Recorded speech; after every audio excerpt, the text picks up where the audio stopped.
I'm Zhang Huachen. I'm an assistant professor at the University of Southern California Environmental Health Division. Hello, my name is Jim Zhan. I'm a professor of environmental global health at Duke University. My name is Mike Bergen. I'm a professor of environmental engineering at Duke University. Air pollution is known as the leading risk factor for all-cause mortality, especially for cardiovascular diseases. Los Angeles has higher air pollution level than many other cities in the United States. There are many main sources contribute to ambient air pollution, including the large international airport, traffic in and out of the Long Beach port, and busy car traffic on roadways and freeways. I start to work with Dr. Frank Gilliland, my postdoc mentor, in a research project investigating the fine particle exposure in the ambient air, how it's related with diabetes risk in high-risk population, which give me very interesting ideas to look into this air pollution exposure. And we found that higher exposure to fine particle exposure in the ambient air, PM 2.5, as well as NOx exposure, are related with higher risk of insulin resistance and glucose intolerance. So that brought us to be more curious how this air pollution exposure could affect people's metabolic health and whether there's a causal impact.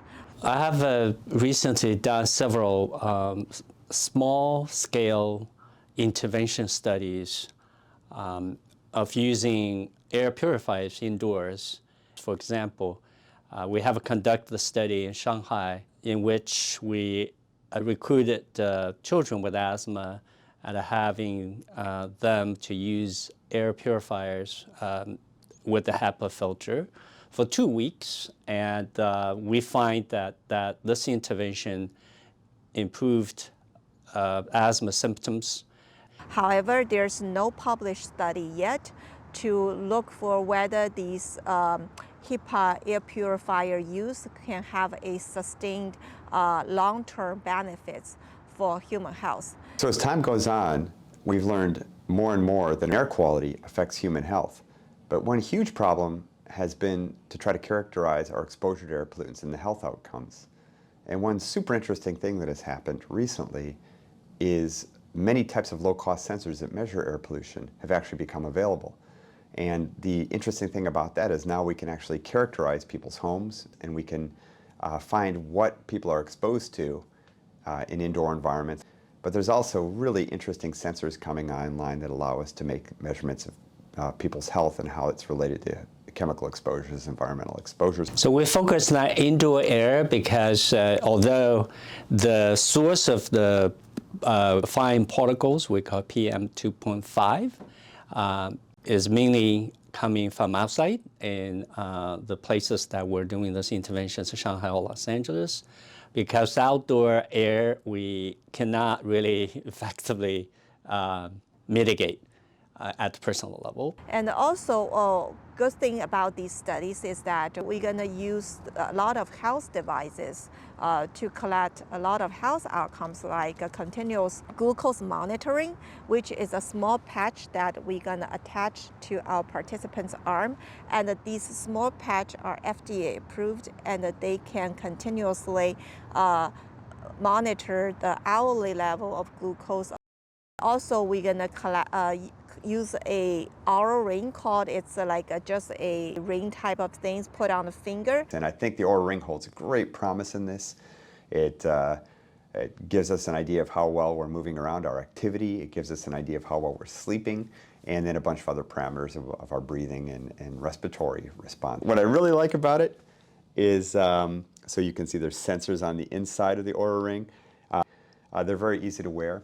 And I personally did not really enjoy wearing 24 hours a day a wrist monitor, so I think I like it, and I'm curious about people's sleep, how environmental exposure affects their sleep, and I think the rings hold great promise for looking into that. So I find it comfortable, I like wearing it, I forget I have it on, but I think the data coming from it I think there's going to be explosive growth in these kinds of things, the things that are easy to wear, perhaps the rings. This gives us the opportunity to address several key questions related with the dynamic change in extreme climate accidents, such as wildfire in California. We have experienced large wildfire in California in the past 10 years, and this frequency just getting more and more. So we want to understand how these wildfire can, in general, impact the human health on those events, but also in the long run. And so in our 2 HEPA studies, we're going to follow our participants in the next 1 to 2 years for any wildfire happening surrounding their residential house. We're going to call our participants, and we're going to do some urgent home visits to collect some of the valuable biosamples to measure whether those wildfire can influence their health. Okay, if you agree to be part of the wildfire sub-study, we do some microsampling collection, and right now we're going to show you how we do the microsampling collection. First, we'll wipe your finger, wait for it to dry, and then we'll do a little poke.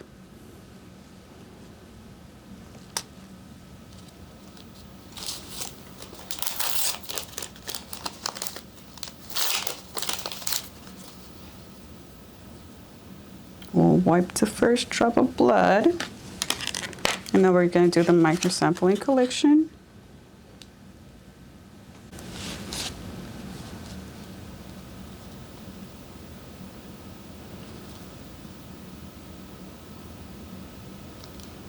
And I'm going to have you apply some pressure. Okay.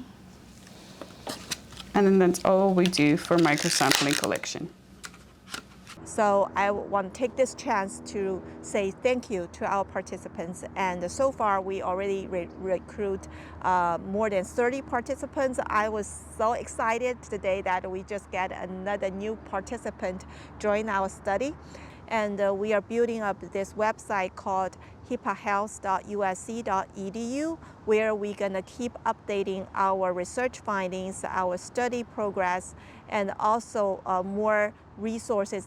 And also we're going to have an HEPA Health YouTube channel that we will put our videos like these concerts, or we're going to host some workshops in the future by collaborating with our Southern California Environmental Health Center here at USC. And at this point, I really want to take the opportunity to thank you very much for being part of our studies. We have to know that without participants, research studies cannot be done. So we really appreciate your help.